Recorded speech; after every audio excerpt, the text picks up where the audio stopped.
Magandang araw po, Teacher Iya. Performance task sa ESB. Ako po ay tutula.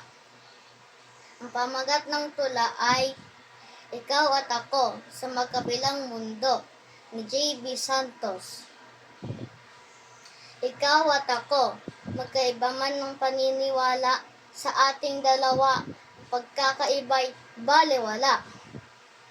Sapagkat ang respeto sa bawat isa'y aking layunin. Ano man ang paniniwala, paggalang ay ugaliin. Sa lahat ng oras, sino man ang kaharap, iba man ang paraan, ano man ang hinaharap, pagkilala sa kanyang relihiyon, dapat maganap.